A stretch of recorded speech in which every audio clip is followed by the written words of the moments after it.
In 1978, the San Diego Aerospace Museum in Balboa Park burned to the ground. I knew that in addition to the lost aircraft, engines, and books, all the scale models of current and future spaceflight were also gone. I decided to build models and put them on display in the new Aerospace Museum.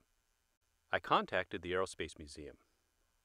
They said it would be a while before they could accept my models for display, as the Ford building was still undergoing restoration. So, I contacted the Reuben H. Fleet Science Center.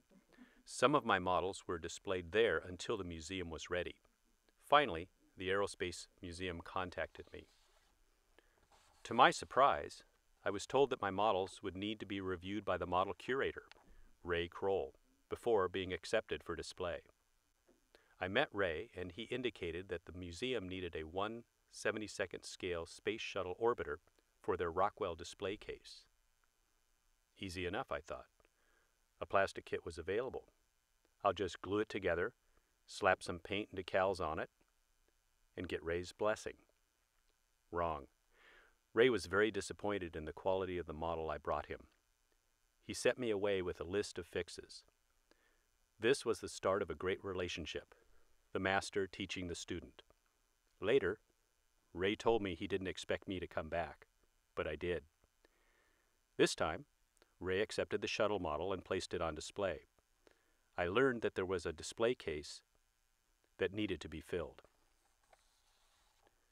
I proposed to build America's Future in Space, a chronology of previous and future manned launch vehicles.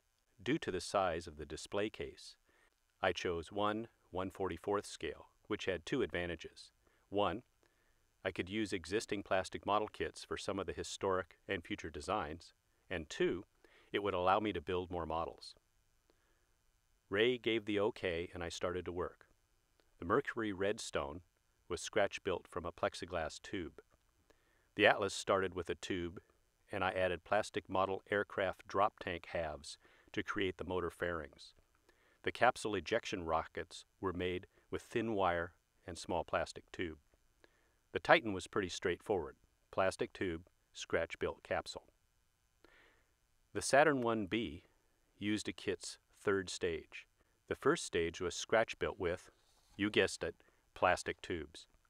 Saturn V and Shuttle were just kits. I also wanted to display air-launched vehicles.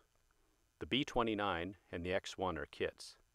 At the time, I couldn't find a B-50, so I scratch-built the nacelles and the tail. The T-33s are also scratch-built.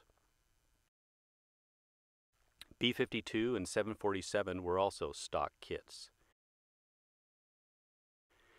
For the future part of the display, I reviewed the latest aerospace articles highlighting new proposals. The companies I contacted graciously allowed me to build their designs.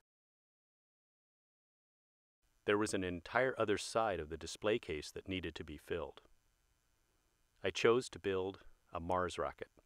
A local aerospace engineer worked out the math. Using this design, just 4 months to Mars. The fuel is carried in reused shuttle tanks that fed a space shuttle main engine. The display contains specially outfitted shuttles, bringing fuel to the Mars rocket. The habitable portion would rotate to create artificial gravity. This is an old Lindbergh space station kit. The Leg's Egg dome holds the Mars lander. Model parts from the Moonlander, 2001 Moonbus, a blimp, and an old RCA speakerback were used. The RCS motors are retracted for entry into the Martian atmosphere. A successful landing. The end.